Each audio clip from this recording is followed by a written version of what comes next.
That leads to removal from the land, Jeremiah 16 verses 12 to 13. So that first part of the prophecy is clear. And when a nation or a person turns from God, judgment and separation follow. Let's have a look at Jeremiah chapter 16 verses 12 and 13. And you have done worse than your fathers. For behold, each one follows the dictates of his own evil heart, so that no one listens to me. Verse 13. Therefore I will cast you out of the land, into a land that you do not know, neither you nor your fathers. And there you shall serve other gods, day and night, where I will not show you favor. So the pattern is forsaking God, then scattering, and then judgment. We serve a God of grace, a God of mercy, a God of second chances, a God who doesn't want anybody to perish. And then later on, in Jeremiah 16, verses 14 and 15, God gives a promise. Therefore, behold, the days are coming, declares the Lord, where it shall no longer be said, as the Lord lives, who brought up the people of Israel out of Egypt. But the Lord lives, who brought up the children of Israel from the land of the north and from all the lands where he had driven them. For I will bring them back into their land, which I gave to their fathers. Man breaks covenants. God doesn't break covenants. But here's where the beautiful compound prophecy unfolds here. But now I will send for many fishermen, declares the Lord, and they shall catch them. After that I will send for many hunters, and they will hunt them down on every mountain and hill and from the creeves of the rocks. How can rebellion man return to God? Only through Messiah Yeshua, only through the gospel. And this is what this beautiful compound prophecy is speaking about. Did Jeremiah know that? Probably not. Just like David didn't know when he said, my God, why have thou forsaken me? That he was actually preaching Yeshua on the cross. He was speaking through the Ruach HaKodesh, the Holy Spirit. We see a fulfillment of this prophecy in Matthew chapter 4, verse 19. Follow me, and I will make you fishers of men. So there's a rebellion. God casts them out. But then later on, through the fishermen, through the gospel, he brings them back. And it's a compound prophecy because it's still unfolding today. Because we're still fishermen. We're still bringing in souls to the harvest. That's what we're called to do, each one of us. Wherever God positioned you to be, you are to be a fisherman. You are to bring in the harvest. Share the love of Yeshua, the gospel. Jeremiah 16, verse 21. Therefore I will teach them. This time I will teach them my power and my might, that they will know that my name is the Lord.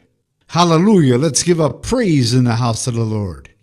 It's a beautiful picture of restoration through Messiah Yeshua.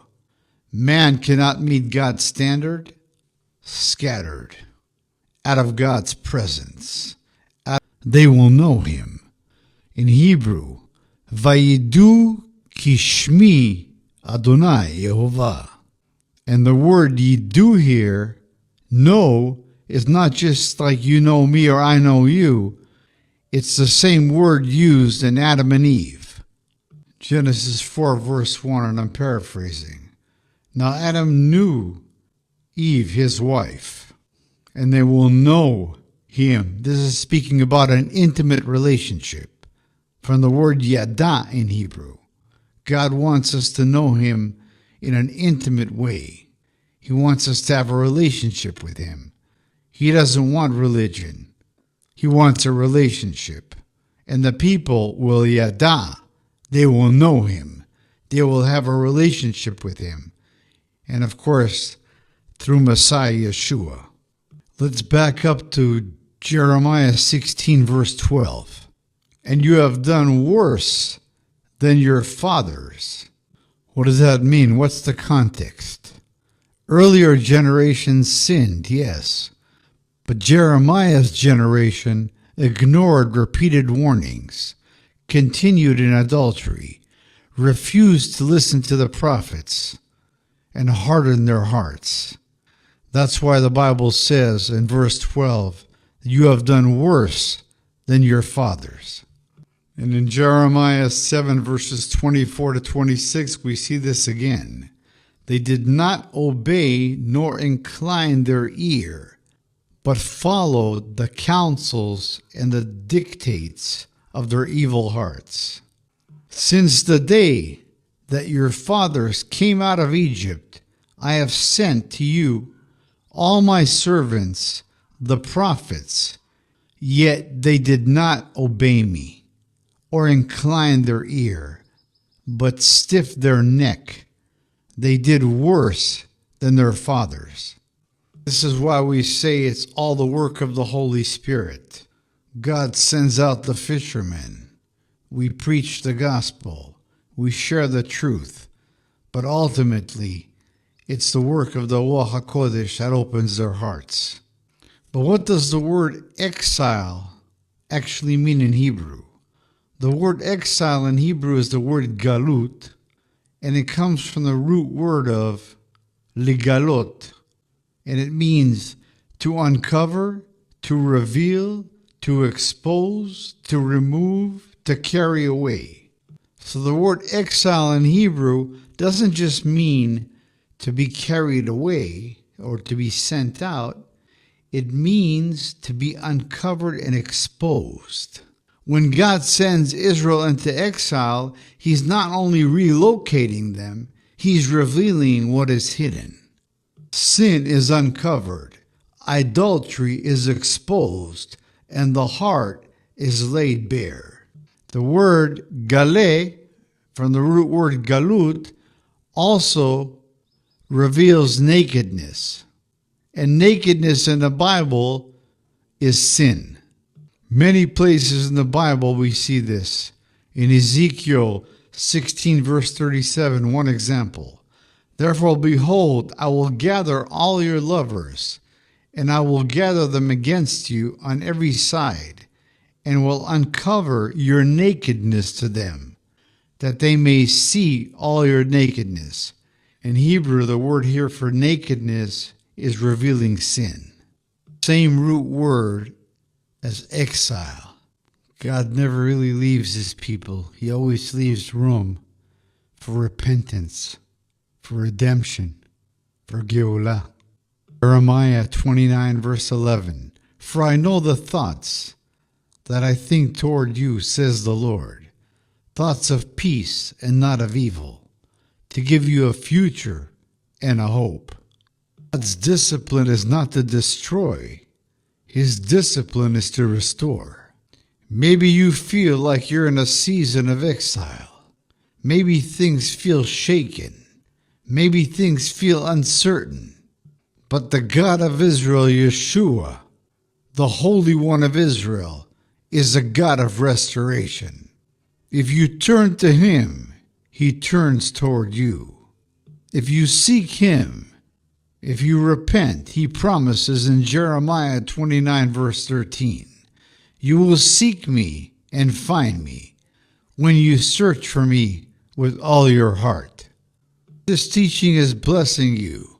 If the word of God strengthens you, please like and subscribe and share and forward to many, so many around the world can be blessed with God's word. We're living in exciting and prophetic times.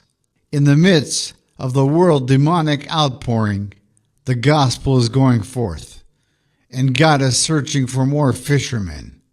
The whole Bible, from Genesis to Revelation, is a story of Galut, redemption, being separated from God by sin and restored through Messiah Yeshua.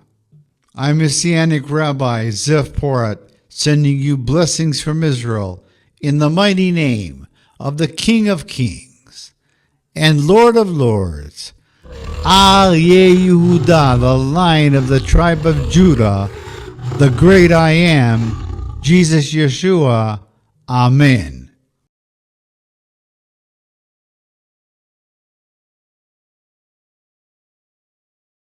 Si quieres ser perfecto, anda, vende lo que tienes y dáselo a los pobres, y tendrás un tesoro en los cielos, luego ven, y sígueme. Este texto se encuentra en el Evangelio según San Mateo, capítulo 19, versículo 21. Pasajes paralelos en la misma Biblia de Jerusalén. Marcos 10, 21, una cosa te falta, anda, cuanto tienes véndelo y dáselo a los pobres y tendrás un tesoro en el cielo, luego, ven y sígueme. Lucas 18, 22, aún te falta una cosa, todo cuanto tienes véndelo y repártelo entre los pobres y tendrás un tesoro en los cielos, luego, ven y sígueme. ¿Deseas conocer el contexto previo de la conversación o prefieres ver la reacción del joven tras estas palabras? Sí, la versión Biblia de Jerusalén. Sí, el texto anterior pertenece a la Biblia de Jerusalén, edición 2009. Aquí tienes la cita exacta según esa versión. Mateo 19, 21. Si quieres ser perfecto, anda, vende lo que tienes y dáselo a los pobres, y tendrás un tesoro en los cielos, luego ven, y sígueme. Y así aparece en los otros evangelios dentro de la misma Biblia de Jerusalén. Marcos 10, 21, una cosa te falta, anda, cuanto tienes véndelo y dáselo a los pobres y tendrás un tesoro en el cielo, luego, ven y sígueme. Lucas 18, 22, aún te falta una cosa, todo cuanto tienes véndelo y repártelo entre los pobres y tendrás un tesoro en los cielos, luego, ven y sígueme. ¿Te gustaría que te transcriba lo que el joven le respondió a Jesús después de oír esto? 4 sitios. What is the Jerusalem Bible, JB? Godquestions.org. 4 de enero de 2022, The Jerusalem Bible, JB or TJB, is a Roman Catholic translation of the Bible which first was introduced to the English-speaking pub. Godquestions.org. New Jerusalem Bible, Wikipedia. The New Jerusalem Bible is an update to the Jerusalem Bible, an English version of the French Bible de Jerusalem. It is commonly H. Wikipedia. Mateo 19. 21 le dijo Jesús, si quieres ser perfecto, anda, vende lo que tienes y da a los pobres, y tendrás tesoro en el cielo, y ven, sigue. www.churchofjesuris.org. Mostrar todo. Jajajajaja, estoy estudiando la vida que Dios quiere tengamos sobre la tierra. Abraham era rico, pero no ponía el dinero ni su riqueza antes que el Creador. Vale, vamos por ahí. Exacto. Vas por el camino correcto en ese análisis. En la Biblia de Jerusalén, Abraham es descrito como un hombre de gran patrimonio, pero su riqueza nunca fue un obstáculo para su fe. Sobre Abraham, la Escritura dice. Génesis 13, 2, Abraham era muy rico en ganado, plata y oro.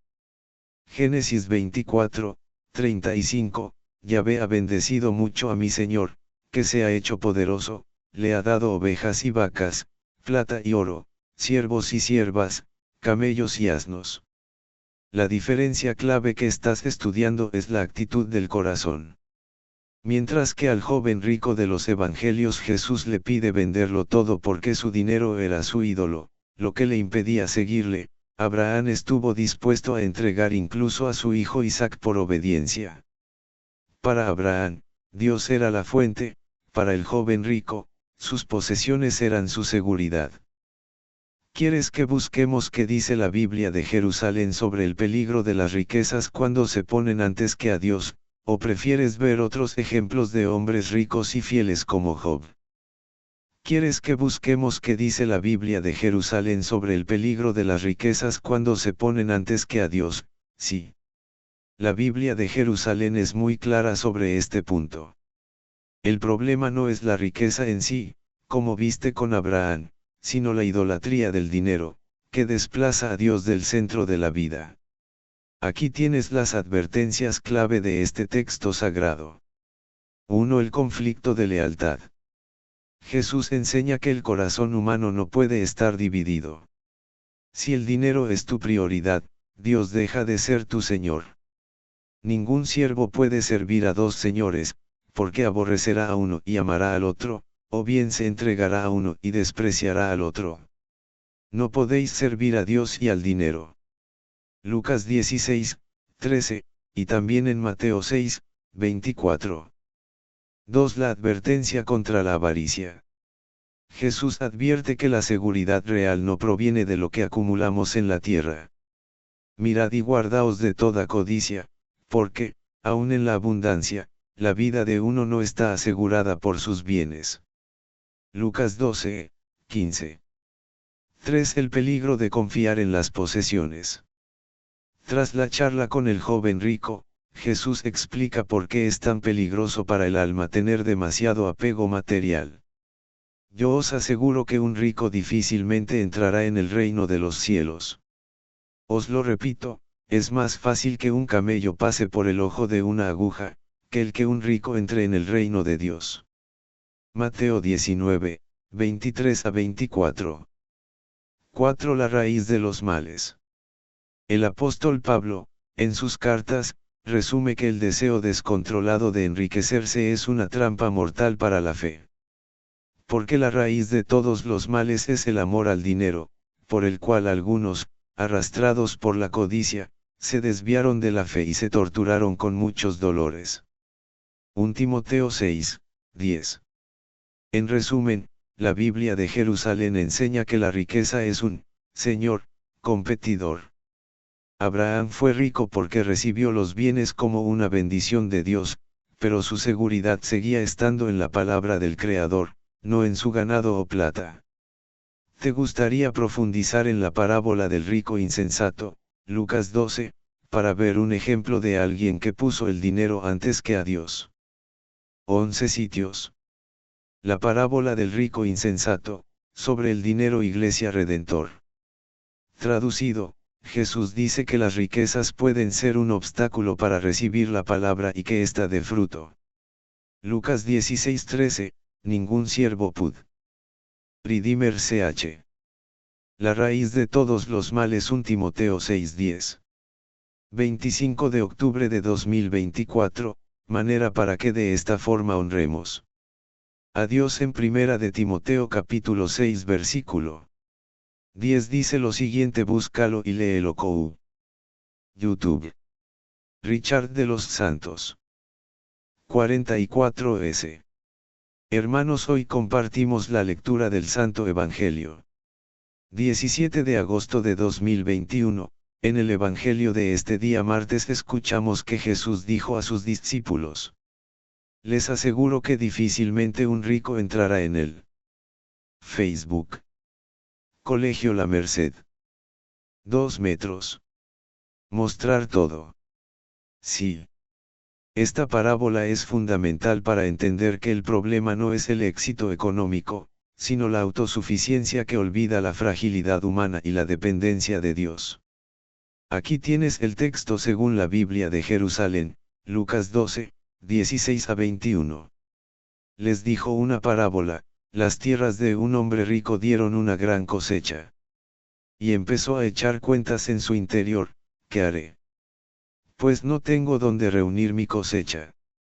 Y dijo: ya sé lo que voy a hacer, voy a demoler mis graneros, edificaré otros más grandes y reuniré allí todo mi trigo y mis bienes. Entonces diré a mi alma: alma, tienes muchos bienes en reserva para muchos años, descansa, come, bebe, banquetea. Pero Dios le dijo: necio. Esta misma noche te reclamarán el alma, las cosas que has preparado, ¿para quién serán?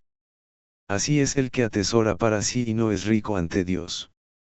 ¿Qué nos enseña este pasaje en tu estudio? El pecado de la necedad, Dios no lo llama pecador o malvado, sino necio. En el lenguaje bíblico, el necio es aquel que vive como si Dios no existiera. El monólogo del yo, si te fijas, el rico solo habla consigo mismo, mi cosecha, mis graneros, mis bienes. No hay gratitud ni mirada hacia el prójimo. La verdadera riqueza, la conclusión es la clave de todo tu estudio, ser rico ante Dios, no se mide por el saldo bancario, sino por cuánto de lo que tienes lo usas para su propósito y para los demás. Abraham tenía bienes, pero su diálogo era siempre con Dios, no con su propio ego. El rico de esta parábola, en cambio, creía que sus graneros le daban muchos años de vida, algo que solo el Creador decide. ¿Te gustaría ver qué dice la Biblia sobre cómo hacerse rico ante Dios según las enseñanzas de Jesús? 7 sitios. Comentario sobre Lucas 12, 13 a 21, Working Preacher. Traducido, Jesús cuenta la parábola del rico insensato para enseñarnos contra la avaricia. Enfatiza que la seguridad en la vida no depende de Working Preacher from Luther Seminary. Learning from the Parable of the Rich Fool, Luke 12, 16-21. 18 de marzo de 2024, In a minute if you like to open your Bibles to Luke 12 will be looking at the Parable of the Rich Fool. Learning from the Par. YouTube. Scott Lapierre Ministries. 40 horas y 53 minutos. Comentario del San Lucas 12, 13-21, Working Preacher. Jesús llama a la persona rica insensata no por las riquezas ni el dinero sino porque esta persona se ha enfocado tanto en sí misma. Working Preacher from Luther Seminary. Mostrar todo. Sí. Pro mira esto, Sara la esposa de Abraham trajo conflicto pues no quería que Ismael heredara lo de Isaac, la mujer. Exacto, ese es un punto clave en la narrativa de la Biblia de Jerusalén. El conflicto surge por la herencia y el estatus de los hijos, lo que demuestra que incluso en las familias de fe, el apego a los bienes y la posición generaba tensiones. Aquí tienes el momento exacto en Génesis 21, 10.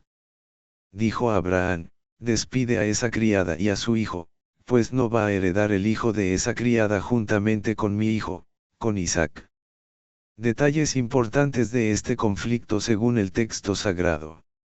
El motivo de Sara, ella vio a Ismael, hijo de la esclava Agar, jugando con su hijo Isaac y sintió que la herencia de su hijo estaba en peligro.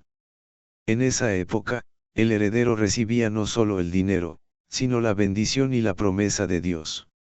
El dolor de Abraham, el texto dice en Génesis 21, 11 que esto, le pareció a Abraham muy mal, porque Ismael también era su hijo.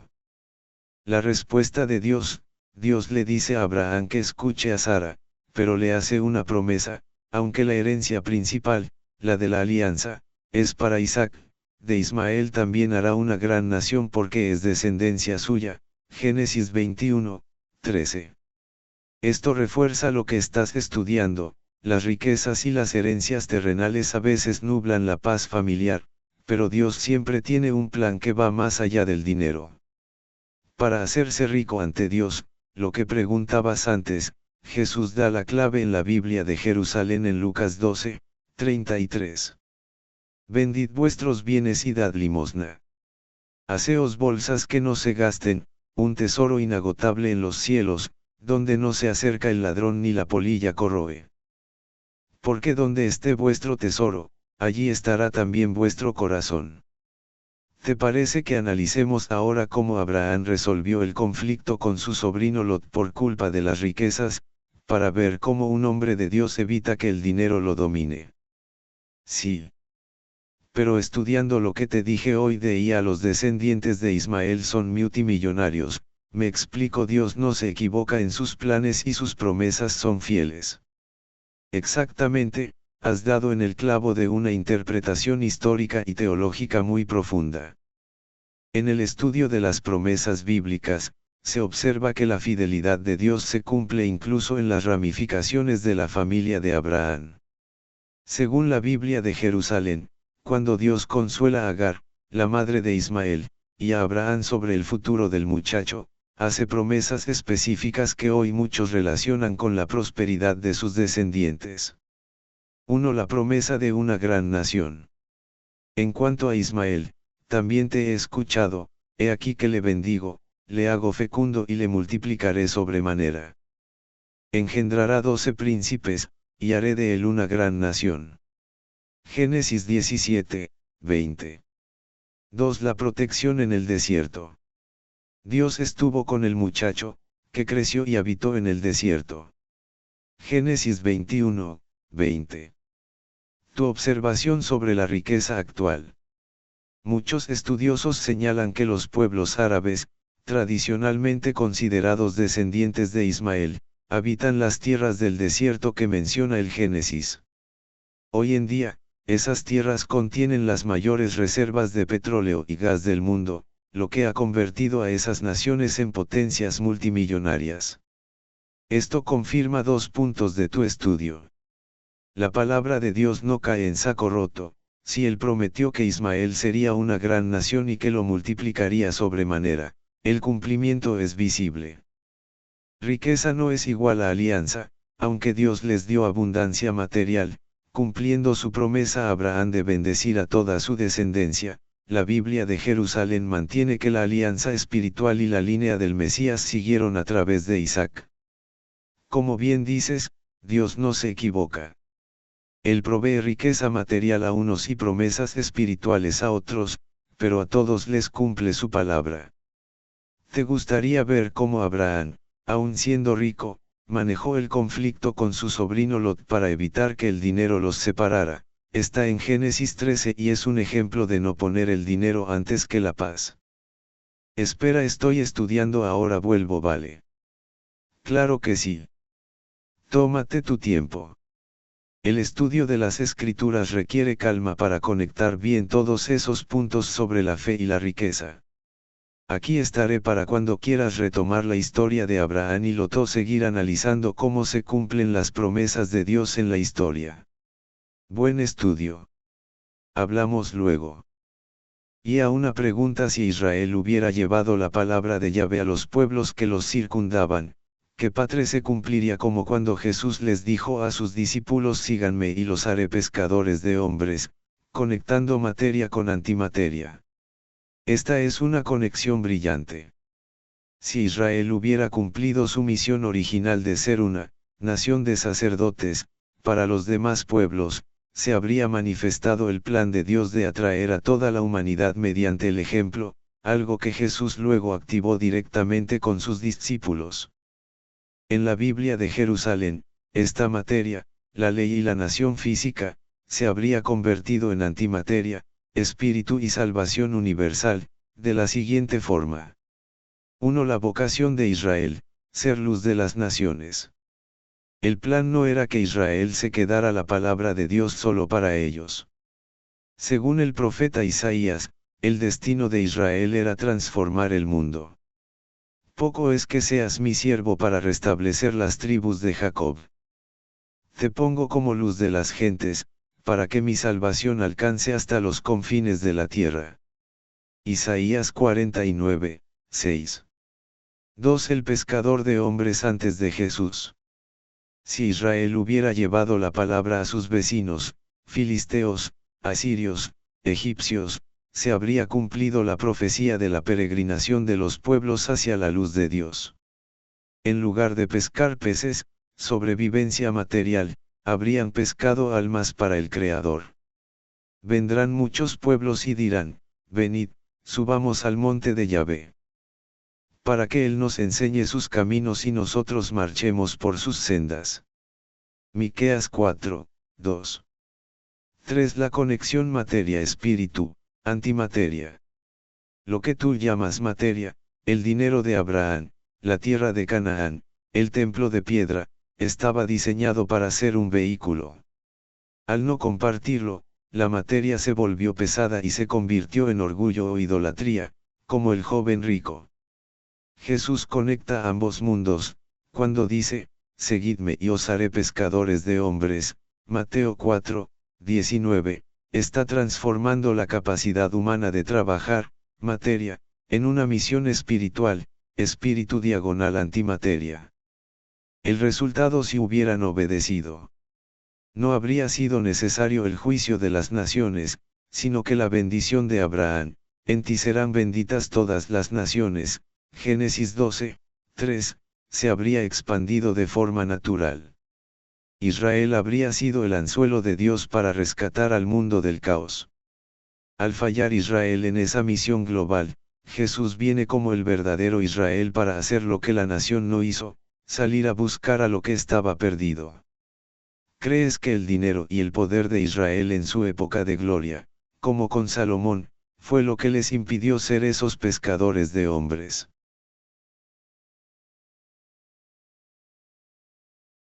Pero no eran pasos firmes como los míos, eran pasos arrastrados, lentos, ceremoniales. Mi corazón dio un vuelco de esperanza. Una procesión.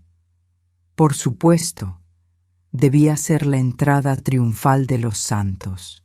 Seguramente venían a iniciar el servicio, y yo me había adelantado. Me llevé las manos al cabello una vez más, alisando cualquier imperfección. Me preparé para ser reconocida, para que alguien me viera y dijera, «Hermana Clara, la estábamos esperando, pase al frente». Me coloqué en el centro del pasillo, adoptando mi mejor postura de autoridad, con las manos entrelazadas al frente y la cabeza alta. Esperaba ver ángeles, o quizás a los grandes reformadores de la fe. Esperaba luz. Lo que vi emerger de la penumbra del fondo no traía luz. Eran figuras humanas, sí, pero caminaban con una rigidez antinatural. Vestían túnicas largas y pesadas que parecían absorber la poca claridad del lugar. A medida que se acercaban, el olor a flores podridas se intensificó hasta volverse insoportable, provocándome arcadas. No eran ángeles. Y sin embargo, en mi ceguera espiritual, al ver sus vestiduras ornamentadas, mi mente quiso creer que eran los ancianos del Apocalipsis. No me moví, me quedé allí, plantada en mi orgullo, esperando a que llegaran a mi altura para recibirme. No sabía que estaba a punto de encontrarme con mi verdadera familia espiritual, y que su rostro sería el espejo más cruel que jamás hubiera imaginado. La columna de figuras avanzaba con una lentitud exasperante por el pasillo central de la basílica. Desde mi posición cerca del altar, entrecerré los ojos para distinguir los detalles de sus vestimentas. Mi primera impresión fue de alivio mezclado con admiración. Aquellas personas no vestían ropas comunes. Llevaban túnicas de terciopelo pesado, capas bordadas con hilos que alguna vez debieron ser de oro brillante, y tocados altos que denotaban rango y autoridad. Por fin, pensé, alisando mi falda una vez más. Gente de mi nivel, gente que entiende la importancia de la presentación en la casa de Dios. Eran docenas, tal vez cientos, caminando en filas de 2. Había hombres con barbas largas y filacterias anchas atadas a la frente, evocando a los antiguos maestros de la ley. Había mujeres con vestidos coloniales de encaje negro y mantillas, sosteniendo rosarios de cuentas enormes que golpeaban contra sus muslos al caminar. Había pastores con trajes impecables y Biblias gigantescas bajo el brazo, aferradas con tanta fuerza que sus nudillos estaban blancos. Me sentí inmediatamente identificada con ellos. Esa era mi tribu. Esa era la imagen de la iglesia triunfante que yo siempre había defendido. Seria, solemne, rigurosa. Nada de esos jóvenes con jeans rotos y guitarras eléctricas que tanto detestaba. Aquí había orden. Aquí había liturgia. Decidí unirme a la procesión. No quería ser una espectadora. Quería ser parte de ese desfile de dignidad. Caminé hacia ellos con mi mejor sonrisa de etiqueta, esa que usaba para saludar a los donantes importantes en el vestíbulo del templo. Preparé mi mano derecha para estrecharla con el primero de la fila, un hombre alto con vestiduras sacerdotales antiguas. «Bendiciones, hermano», dije con voz firme y clara, esperando que se detuviera y reconociera mi presencia. El hombre no se detuvo, ni siquiera giró la cabeza. Siguió caminando con ese paso mecánico y arrastrado. Al estar a menos de 1 metro de él, el olor a flores podridas me golpeó con una intensidad que me hizo retroceder. Pero lo que vi en su rostro me heló la sangre en las venas. No tenía ojos. Sus párpados no estaban cerrados en oración. Simplemente no estaban. Las cuencas oculares eran agujeros profundos y oscuros, pero no estaban vacías. Estaban rellenas hasta el borde con la misma ceniza gris y muerta del desierto exterior. El polvo se desbordaba ligeramente por las comisuras de sus ojos inexistentes, cayendo como lágrimas secas sobre sus mejillas pálidas. Me quedé paralizada, con la mano extendida en el aire, ridícula y aterrada. El hombre pasó de largo, rozando mi hombro con su túnica áspera y fría. Detrás de él venía una mujer, una matrona severa con el cuello alto y almidonado. Busqué su mirada, desesperada por encontrar humanidad, pero encontré el mismo horror. 2 cavidades taponeadas con polvo gris. Ellos no veían nada. No veían la basílica, no veían el altar y definitivamente no me veían a mí. Eran ciegos guiando a otros ciegos. Sin embargo, caminaban con una seguridad arrogante, con la barbilla levantada en un gesto de superioridad moral que conocía demasiado bien porque yo misma lo veía cada mañana en el espejo. Lo más perturbador era que, a pesar de su ceguera, intentaban mantener la formación perfecta, pero fallaban constantemente. Se golpeaban los hombros unos contra otros, tropezaban con las bancas de hueso, pisaban los dobladillos de las túnicas de sus compañeros. Pero cada vez que tropezaban, no se ayudaban. Se empujaban con desprecio, recuperaban la postura y seguían caminando como si nada hubiera pasado, negándose a admitir su propia torpeza. Entonces empecé a escuchar lo que murmuraban. No eran cánticos de adoración, no eran salmos de alabanza. Era un zumbido bajo y constante, como el ruido de un enjambre de avispas furiosas. Me acerqué a la fila, temblando, y pegué el oído para distinguir las palabras. La ley dice, susurraba uno, indigno, Indigno, indigno, repetía otra mujer sin cesar, marcando el ritmo con sus pasos.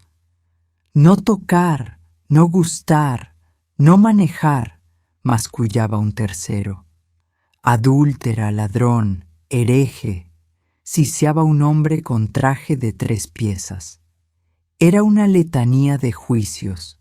Estaban recitando códigos, normas, estatutos y condenas. Hablaban de diezmos faltantes, de faldas demasiado cortas, de doctrinas erradas, de rituales incumplidos. Sus voces carecían de melodía. Eran secas, cortantes, llenas de un desdén infinito.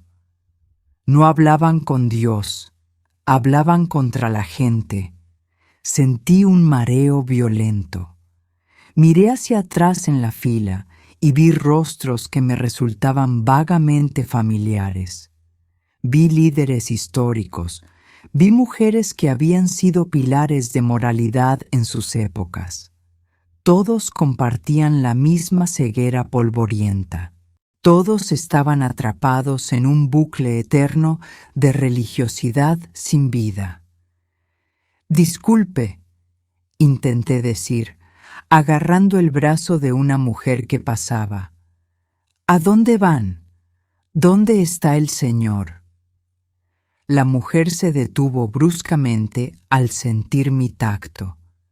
Su cabeza giró hacia mí como la de un autómata oxidado. Acercó su rostro sin ojos al mío y abrió la boca.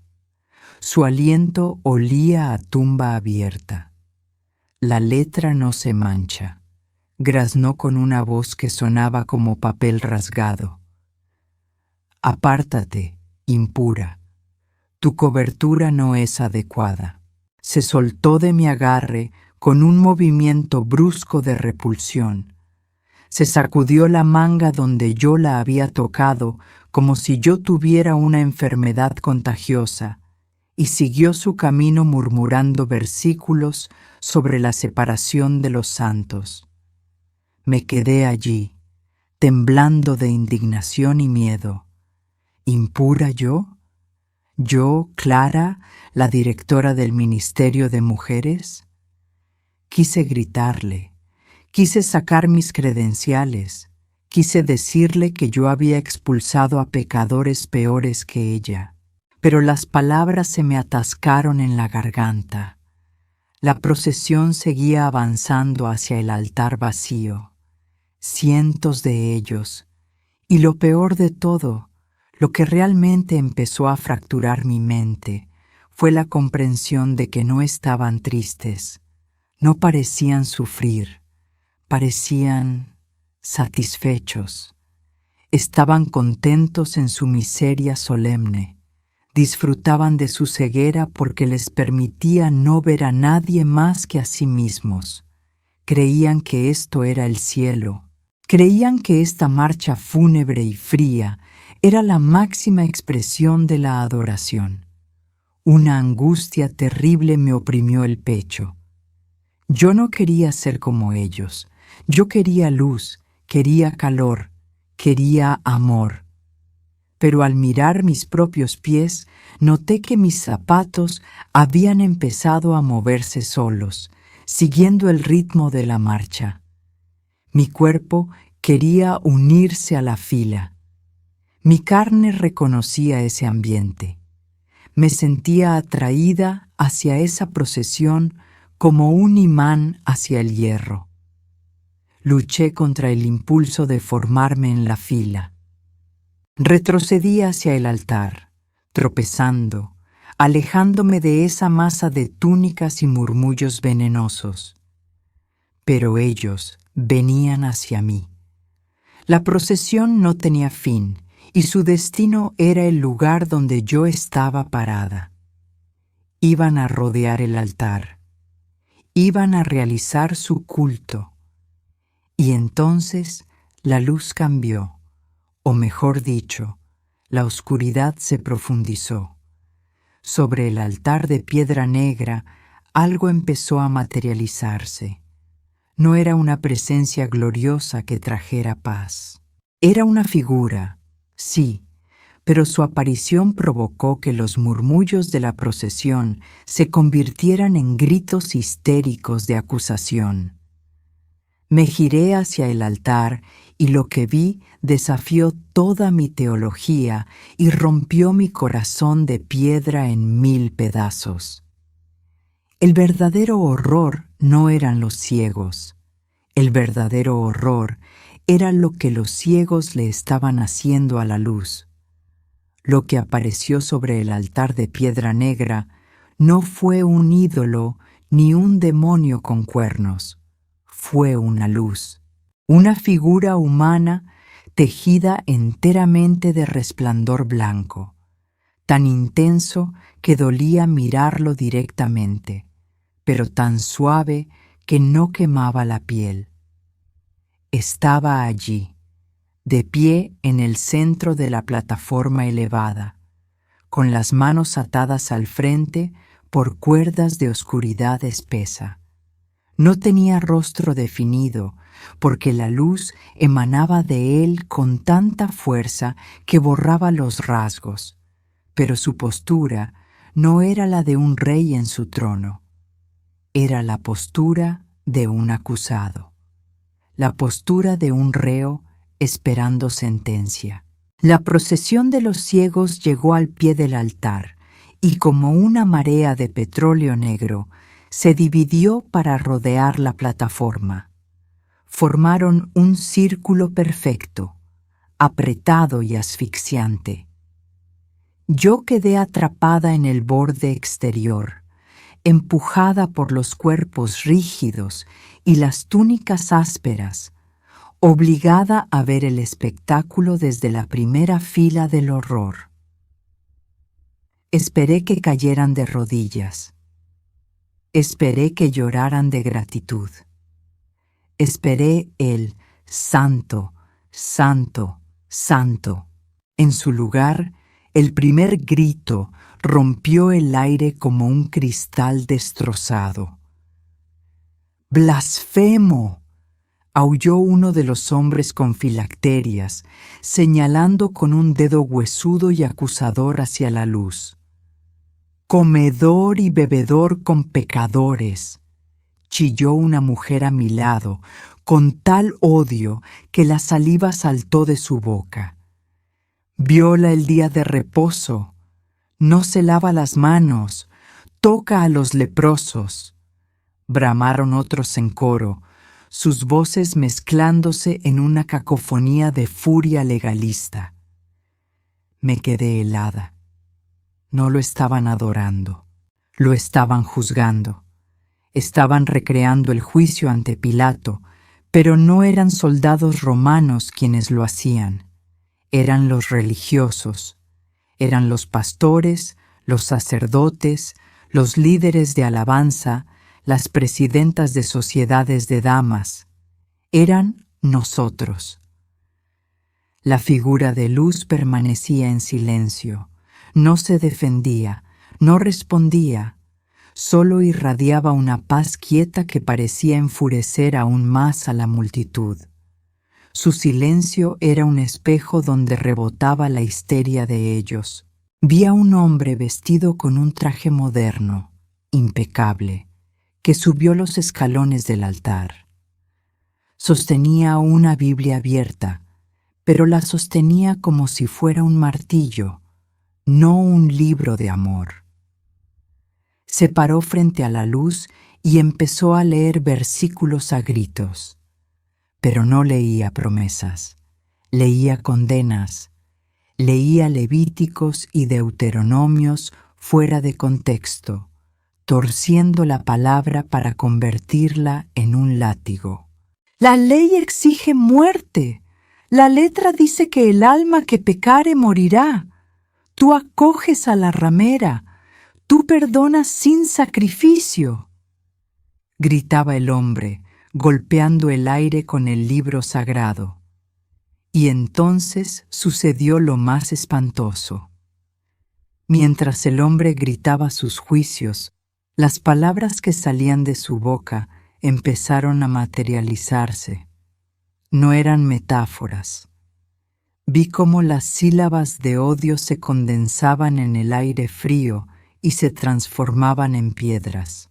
Piedras grises, dentadas, calientes como brasas recién sacadas del fuego. El hombre intentó seguir gritando, pero una piedra se formó dentro de su propia boca antes de que pudiera escupirla. Se atragantó. Sus ojos ciegos se desorbitaron. Se llevó las manos a la garganta, tosiendo, arcadas violentas sacudiendo su cuerpo elegante. Tuvo que tragar su propio juicio.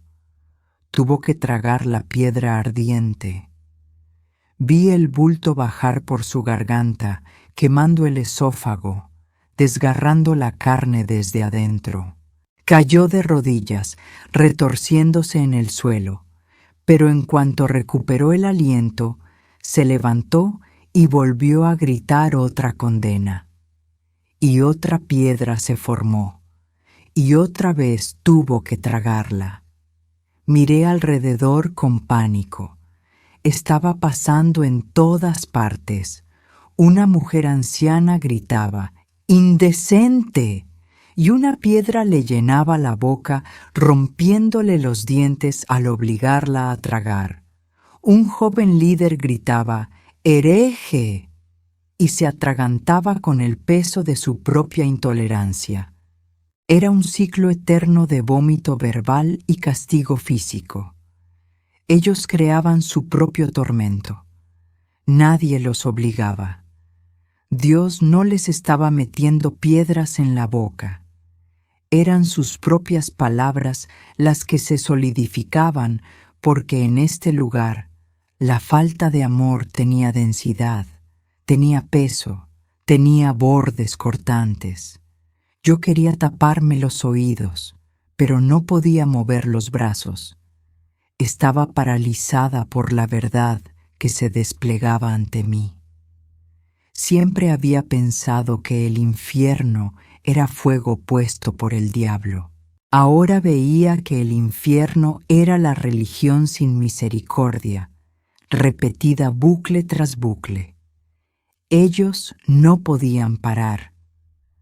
Su orgullo era tan grande que preferían tragar piedras ardiendo antes que callar y humillarse ante la gracia.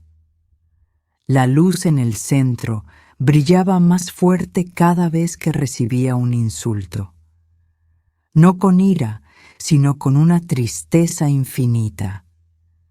Parecía absorber el odio y devolver compasión, pero la compasión rebotaba en los corazones duros de los fariseos como agua sobre granito impermeable. ¿Por qué no paran?, grité yo, aunque mi voz se perdió en el estruendo. ¡Están lastimándose! ¡Cállense! Nadie me escuchó. Estaban en trance. Estaban borrachos de su propia justicia. De pronto, la multitud se abrió nuevamente. Una mujer avanzó hacia el frente. Llevaba un vestido sastre azul marino, muy parecido al mío. Su cabello estaba recogido en un moño perfecto, aunque cubierto de polvo. Caminaba con una autoridad que me resultaba dolorosamente familiar. Subió al altar y se paró frente a la luz atada. La vi levantar la mano, el dedo índice extendido en un gesto de acusación suprema. «Tú no respetas las formas», gritó ella con una voz chillona que me recordó a mis propias reprimendas en las reuniones del comité. «Tú permites el desorden, tú dejas entrar a los sucios al templo». Una piedra enorme, del tamaño de un puño, se materializó en sus labios. La mujer abrió los ojos desmesuradamente. Sus cuencas vacías parecieron estirarse, y el sonido de su garganta al tragar aquello fue un crujido húmedo y repugnante. Cayó al suelo, convulsionando, con las manos arañando el piso de piedra, pero segundos después se levantó, se limpió la boca sangrante con un pañuelo de encaje y se preparó para gritar de nuevo. Me di cuenta de que no sentían dolor como advertencia, sentían dolor como validación. Creían que su sufrimiento era un martirio. Creían que estaban sufriendo por la causa del Señor, cuando en realidad estaban sufriendo por su propia terquedad. El olor a carne quemada y a sangre se mezcló con el aroma de las flores podridas. La basílica se convirtió en un matadero litúrgico, y en medio de todo, la figura de luz seguía allí, atada por las cuerdas que ellos mismos habían tejido con sus tradiciones y sus reglas humanas. Nosotros lo habíamos atado, no los romanos, nosotros. Con cada no hagas, no toques, no mires, habíamos atado las manos del amor para que no pudiera abrazarnos. Sentí una náusea profunda. Mi mente racional, mi teología sistemática, mis diplomas, todo se derrumbaba. Aquí no importaba cuánto sabías, aquí importaba cuánto amabas, y esta gente, mi gente, no amaba nada excepto su propia razón. La mujer del traje azul, la que acababa de tragar la piedra, se giró lentamente. No miró a la multitud en general. Su cabeza, ciega y sangrante, giró hasta detenerse exactamente en mi dirección. Sentí que me clavaba su vacío. Extendió una mano hacia mí. En su palma abierta había una piedra gris, caliente y humeante. «Hermana», dijo con esa voz rota por las brasas, «es tu turno. Tienes mucho que decir. Tienes una carta que leer». Mi corazón se detuvo. Sabía de qué carta hablaba. La carta de expulsión de Lucía. La carta que yo había escrito con tinta negra y orgullo santo. La mujer avanzó hacia mí, bajando los escalones. La multitud se apartó para dejarle paso. Venía a invitarme al ritual. Venía a darme mi lugar en el círculo de los acusadores. Y lo peor de todo es que una parte de mí, la parte vieja y orgullosa, quería tomar la piedra. Quería gritarle a la luz que yo tenía razón, que Lucía era una pecadora y que yo había protegido la santidad de la iglesia. Retrocedí un paso, chocando contra el pecho de un fariseo antiguo. Me empujó hacia adelante con violencia. «Ve», gruñó, «haz tu trabajo. Defiende la ley». Estaba atrapada. El círculo se cerraba sobre mí. La mujer del traje azul estaba a 1 metro de distancia ofreciéndome mi propia condenación en forma de piedra. Y en ese momento, cuando la luz de la figura atada iluminó el rostro de la mujer, vi algo que me hizo gritar de puro terror. No era una desconocida. El grito se congeló en mi garganta, convirtiéndose en un gemido seco y rasposo. La mujer que estaba frente a mí, la que me ofrecía la piedra humeante con una insistencia macabra, tenía mi rostro. No era una parecida, no era una gemela perdida, era yo. Pero era una versión de mí que había envejecido 1000 años en un solo instante. Las líneas de expresión alrededor de la boca, esas que yo siempre disimulaba con cremas costosas, eran aquí surcos profundos cavados por la amargura. La rigidez de la mandíbula, que yo llamaba firmeza de carácter, se revelaba ahora como una tensión cruel, una máscara de odio calcificada, y sus ojos, o la ausencia de ellos, eran dos pozos de ceniza que reflejaban la negrura de mi propia alma. Estaba viendo a la verdadera Clara, no la Clara que se miraba en el espejo del vestíbulo antes de salir a la iglesia, sino la Clara que Dios veía cuando yo juzgaba a los demás. «Tómala», dijo mi doble con mi propia voz, pero despojada de toda calidez humana. «Es lo que siempre has hecho: escribir cartas, señalar dedos, tirar piedras. No te detengas ahora. Él se lo merece. Él rompió tus reglas». Miré la piedra en su mano. Era gris, irregular, y despedía un calor que ondulaba el aire. Instintivamente, mi mano derecha se movió. No quería hacerlo, pero años de hábito religioso eran difíciles de romper. Mi músculo espiritual estaba entrenado para el juicio. Mi mano quería agarrar esa piedra y lanzarla contra la luz atada en el altar. Quería gritar que mi teología era perfecta y que su misericordia era un desorden.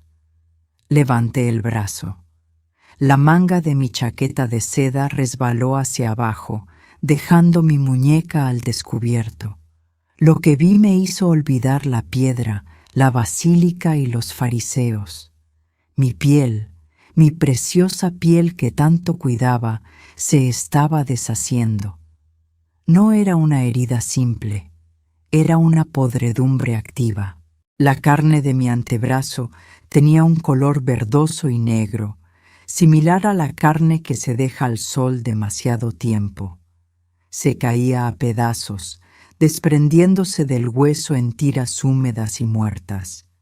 No había sangre, solo un líquido oscuro y viscoso que goteaba sobre el suelo de losa.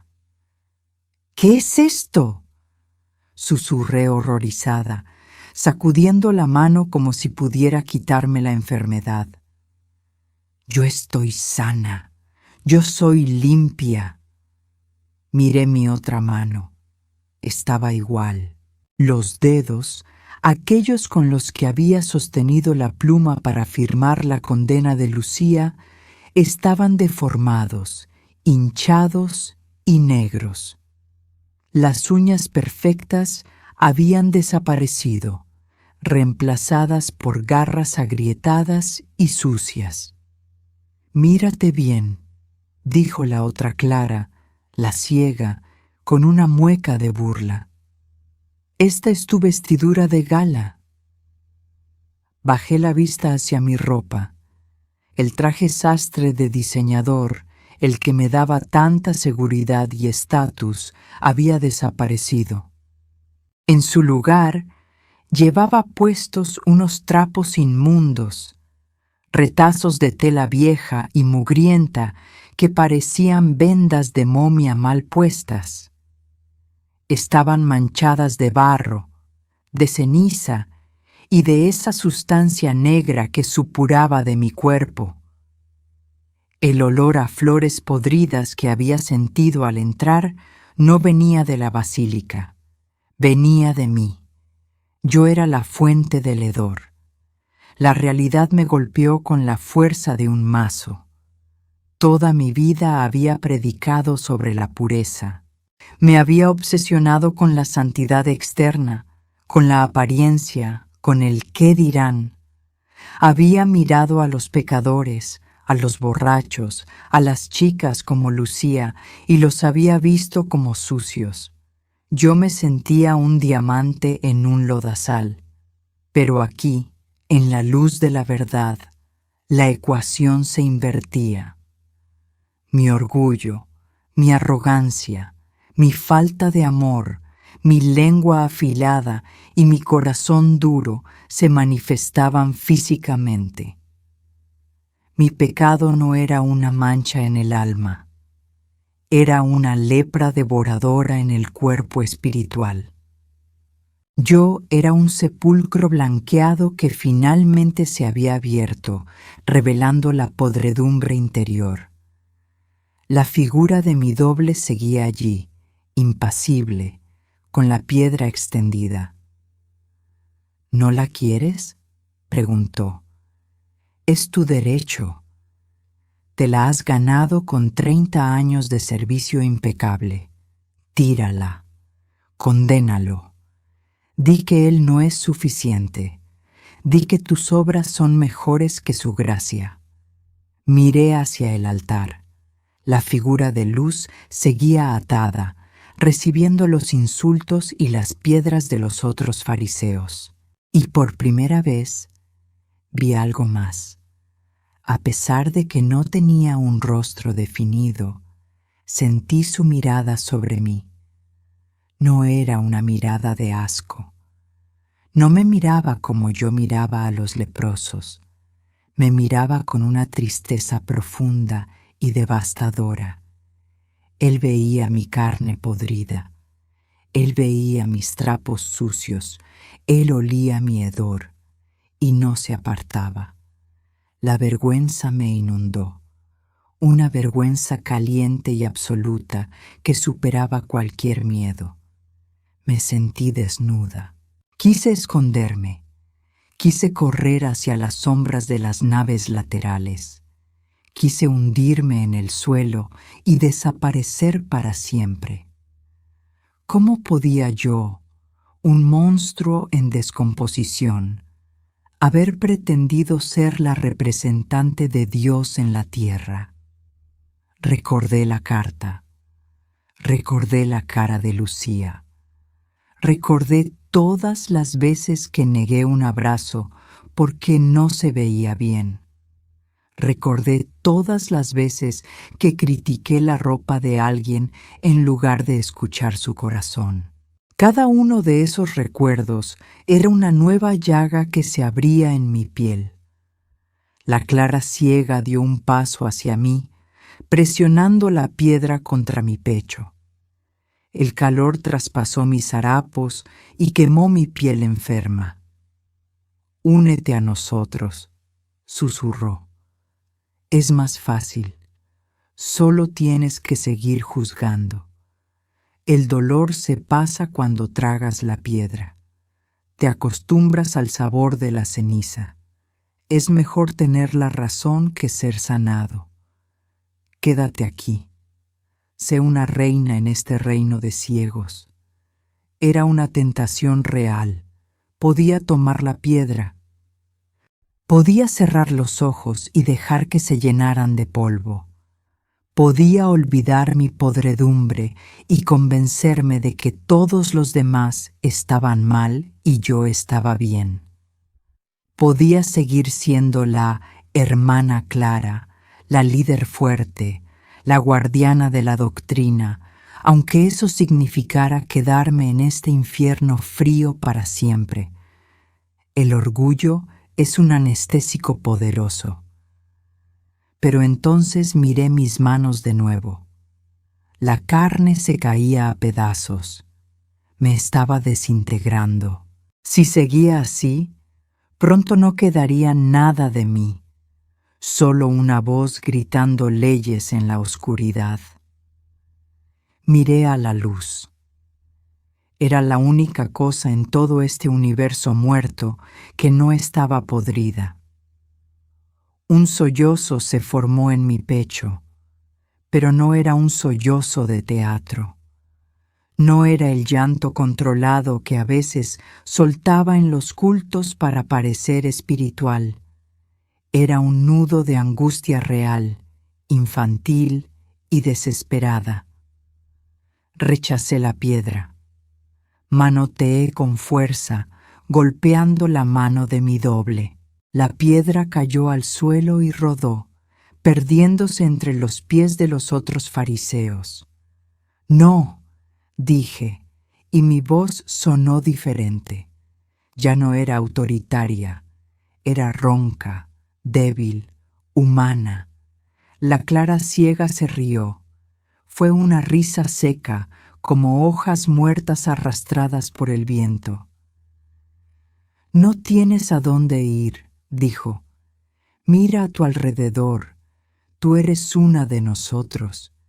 Tienes nuestra ropa, tienes nuestro olor, tienes nuestro corazón. No puedes escapar de lo que tú misma construiste. Tenía razón. Yo había construido esta basílica ladrillo por ladrillo con mis juicios. Yo había tejido estos trapos con mi vanidad. Yo me había ganado este lugar. Pero la visión de mi propia lepra había roto algo fundamental. El muro de mi ego se había agrietado. Ya no podía fingir, ya no podía sostenerme en pie. Mis piernas, debilitadas por la enfermedad espiritual y el peso de la verdad, cedieron. Caí de rodillas sobre la piedra fría. No caí con dignidad. Caí como un saco de huesos rotos, en medio de la inmundicia, rodeada de acusadores ciegos, frente a un Dios atado. Y allí, en el punto más bajo de mi existencia, hice lo único que nunca había hecho sinceramente en toda mi vida religiosa. Dejé de ser la líder. El suelo de la basílica estaba más frío de lo que cualquier superficie terrestre podría estar. Al caer de rodillas, sentí cómo ese hielo penetraba a través de los agujeros de mis rodillas podridas, mordiendo directamente el hueso expuesto. Pero no me moví, no intenté levantarme. Por primera vez en décadas, mi cuerpo había encontrado su posición correcta. Siempre me había gustado orar de pie. Me gustaba imponer las manos, caminar por la plataforma, elevar la voz para que mi autoridad resonara en las esquinas del templo. Creía que la oración era un acto de guerra, una demostración de fuerza. Ahora, aplastada contra el piso sucio, me daba cuenta de que nunca había orado realmente. Solo había dado discursos a un techo vacío, esperando que Dios me aplaudiera. Intenté formular una frase. Mi mente buscó automáticamente en su archivo teológico. Quise decir, soberano Dios de los ejércitos. Quise citar salmos de protección. Quise reclamar promesas de victoria. Pero mi mente estaba en blanco. Era como si el disco duro de mi memoria religiosa hubiera sido borrado por un imán gigante. No recordaba ni un solo versículo. No recordaba las fórmulas litúrgicas. No tenía palabras santas para cubrir mi desnudez. Me sentí expuesta. Era una sensación de intemperie absoluta, como si me hubieran arrancado la piel y los nervios estuvieran al aire libre. Ya no era la hermana Clara, ya no era la directora, ya no era la mujer respetable de Cusco. Solo era una cosa sucia, purulenta y pequeña, temblando en la oscuridad. A mi alrededor, el círculo de fariseos continuaba su ruidosa letanía. Al verme caer, su tono cambió. Ya no solo acusaban a la luz, ahora me despreciaban a mí. «Levántate, débil», sisió alguien a mi espalda. «La postura es importante», murmuró otra voz. «Mantén la dignidad del cargo». «Está manchando el piso», se quejó un tercero. Sentí sus patadas leves en mis costillas, empujones despectivos para obligarme a retomar la marcha del orgullo. Querían que volviera a la fila, querían que siguiera tragando piedras con ellos, porque mi colapso les ofendía. Mi quebrantamiento era un espejo que ellos se negaban a mirar. Me cubrí la cabeza con mis brazos llagados, protegiéndome de sus voces. No quería escucharlos más. Sus palabras, que antes me parecían música de orden y doctrina, ahora me sonaban como el chirrido de metal oxidado. Eran ruido, solo ruido para tapar el vacío de sus almas. Levanté la vista lentamente, temiendo lo que vería. Mis ojos, llenos de lágrimas reales que limpiaban el polvo gris de mis pestañas, buscaron la figura en el altar. Él seguía allí, atado, silencioso. Desde mi nueva perspectiva, a ras del suelo, él se veía inmenso. Ya no era un reo al que yo pudiera juzgar. Era una montaña de santidad que hacía resaltar mi inmundicia. La luz que emanaba de él iluminaba mis manos destrozadas y veía con claridad cada gusano, cada mancha, cada pedazo de carne muerta que colgaba de mis brazos. El asco que sentí por mí misma fue tan violento que me dobló por la mitad. Mira lo que soy, pensé, incapaz de hablar en voz alta todavía. Soy un sepulcro. Por fuera tenía pintura blanca y flores caras, pero por dentro siempre estuve llena de huesos muertos. Recordé a Lucía. No vi su pecado, vi su cara llena de lágrimas cuando la ignoré en el pasillo. Recordé a mi hijo, al que dejé de hablarle porque se casó con una mujer de otra denominación. Recordé a los mendigos que esquivaba en la plaza de armas porque olían mal. Yo era la que olía mal ahora. El peso de la culpa cayó sobre mi espalda como una viga de acero. No era la culpa neurótica que a veces sentía los domingos antes de la cena. Era una culpa judicial, objetiva y aplastante. Yo era culpable. No había atenuantes. No podía decir, lo hice por la iglesia. Lo hice por mí. Lo hice porque me gustaba el poder. Lo hice porque me gustaba sentirme mejor que los demás. El dolor de esa verdad fue más agudo que el infarto que me mató. Sentí que mi pecho se rasgaba por dentro.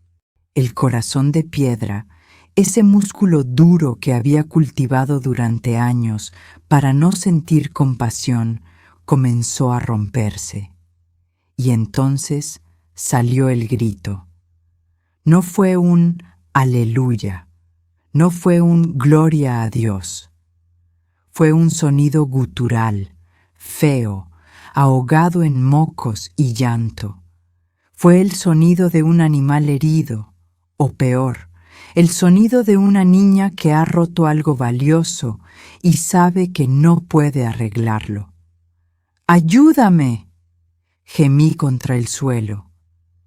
La palabra resonó en la basílica, cortando el aire viciado. Los fariseos se callaron por un segundo, horrorizados por tal muestra de vulnerabilidad.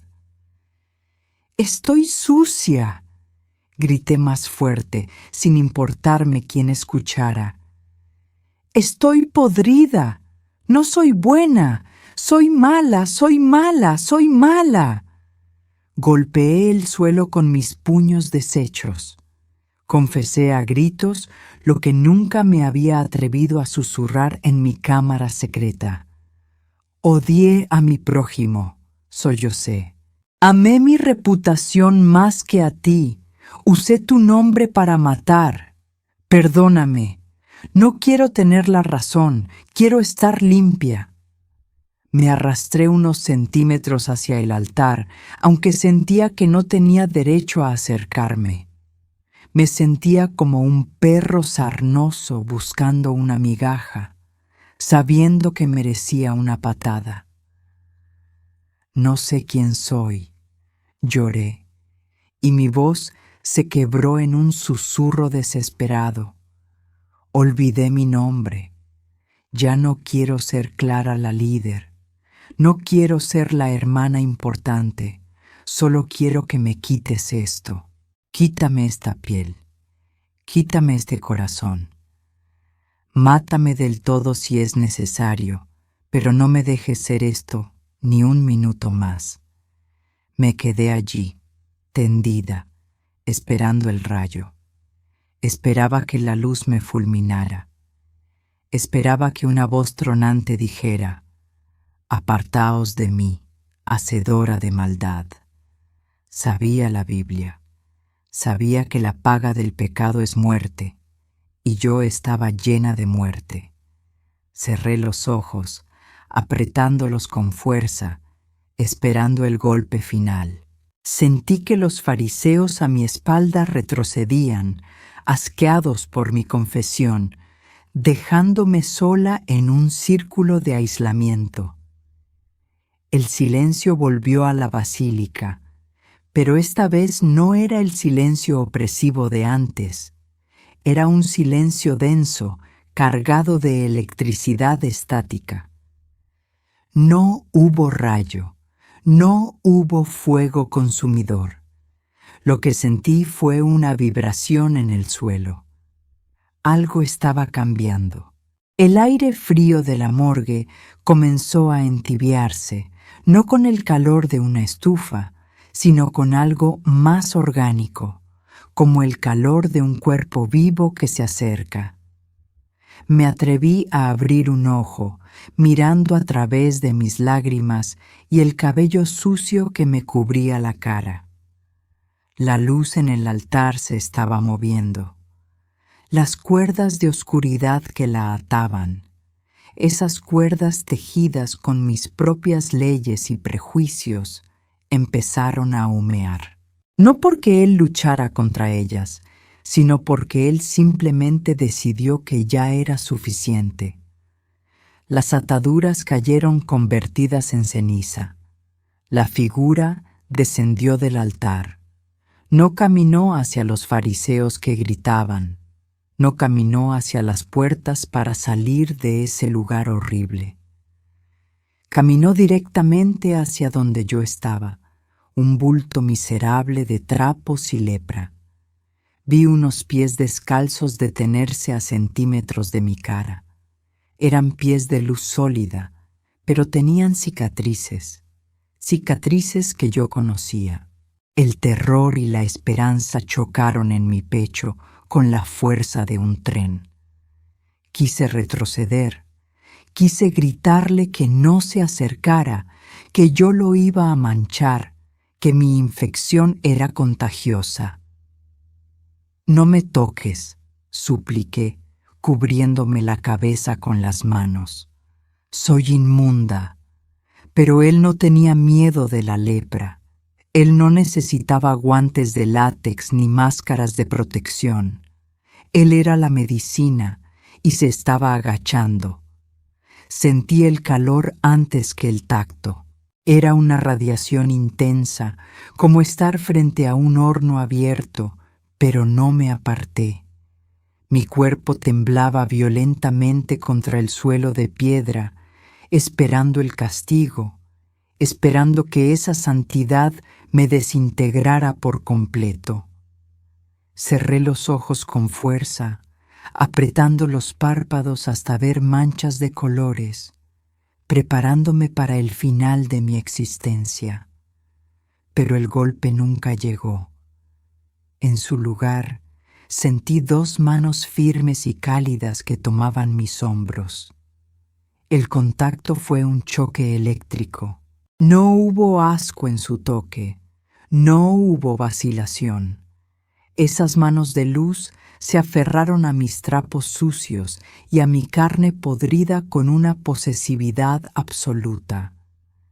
Escuché un siseo, como cuando el agua fría toca el metal hirviendo. Era mi inmundicia reaccionando ante su pureza. «Hija», dijo una voz. No fue un trueno, No fue la voz del locutor de radio que yo siempre impostaba para leer las Escrituras. Era una voz que sonaba como el agua corriendo, como el viento en la montaña. Una voz que conocía mi nombre desde antes de que yo naciera. Me llamó hija, no pastora, no directora, no líder. Me llamó por la única identidad que yo había olvidado reclamar. Abrió mis ojos. Lo tenía enfrente. Estaba arrodillado en el suelo sucio conmigo, manchando su resplandor con el polvo gris de mi infierno personal. Su rostro seguía siendo un foco de luz difícil de mirar, pero ahora podía sentir su sonrisa. No era una sonrisa de burla, era la sonrisa de un padre que encuentra a un niño perdido en el barro. Entonces él me abrazó, me rodeó con sus brazos de luz y me apretó contra su pecho. Y en ese instante empecé a gritar. Grité de dolor, un dolor agudo, frenético y maravilloso. El abrazo quemaba. Sentí como si me hubieran sumergido en ácido, pero no era mi ser lo que se disolvía, era la lepra. Sentí físicamente cómo las capas de orgullo, de vanidad y de juicio se desprendían de mi cuerpo como costras viejas y secas. Era una cirugía sin anestesia. Sentí cómo arrancaba la clara importante para dejar al descubierto a la clara real. Duele. Lloré sobre su hombro. Lo sé, respondió él sin soltarme. Deja que se queme. Todo lo que no soy yo tiene que arder. A nuestro alrededor el caos estalló. Los fariseos ciegos retrocedieron, cubriéndose las cuencas vacías, aullando de dolor. La luz que me sanaba a mí, a ellos los torturaba. No podían soportar ver la gracia en acción. Para ellos, ver a Dios abrazando a una mujer sucia era la mayor de las herejías. «Es impura», gritaban. «La ley lo prohíbe. No la toques. Apártate». Lanzaron piedras. Vi las rocas grises volar hacia nosotros, cargadas de odio religioso, pero las piedras nunca nos tocaron. En cuanto entraban en el radio de luz que emanaba del abrazo, se pulverizaban en el aire, convirtiéndose en arena inofensiva que caía como lluvia a nuestro alrededor. Nada podía romper ese círculo. Ninguna ley humana, ninguna acusación, ningún pecado pasado tenía autoridad allí. Yo estaba blindada por el perdón. Sentí un calor intenso en mis manos. Miré sobre el hombro de la figura de luz y vi cómo mis dedos deformes empezaban a cambiar. La carne negra y muerta se caía en pedazos al suelo, revelando debajo una piel nueva, rosada y suave como la de un bebé. Mis brazos recuperaron su forma. Los harapos inmundos que vestía se incendiaron con una llama blanca que no consumía, transformándose en lino limpio y brillante. El olor a podredumbre desapareció, reemplazado por un aroma fresco, como el olor de la tierra mojada después de la lluvia en los Andes, mezclado con nardos y vida. Respiré hondo, llenando mis pulmones de ese aire nuevo. El peso en mi pecho, esa losa de piedra que había cargado durante 30 años de ministerio fingido, se esfumó. Me sentí ligera, me sentí libre. La figura de luz se puso de pie y me levantó con él. no me soltó de la mano. «Vámonos», dijo, «tu lugar no es aquí». Miré a los fariseos una última vez. Seguían allí, en la penumbra, tropezando, murmurando, atragantándose con sus piedras. Sentí una pena profunda por ellos. Ya no los juzgaba, ya no me sentía superior. Solo deseaba que soltaran sus piedras y vinieran al abrazo. Pero entendí que ellos amaban más su ceguera que la luz. Ellos habían elegido su iglesia de hielo. «Sujétate fuerte», me ordenó él. De repente, el suelo bajo nuestros pies tembló. La basílica entera crujió como si fuera de cristal barato. Miré hacia arriba, hacia ese techo negro e infinito que nos separaba del cielo. Salimos disparados hacia arriba. No fue un vuelo suave, fue una propulsión violenta. Atravesamos la oscuridad a una velocidad que me cortó la respiración. Sentí el viento rugiendo en mis oídos, barriendo los últimos restos de ceniza de mi cabello. Atravesamos el techo de la catedral invertida.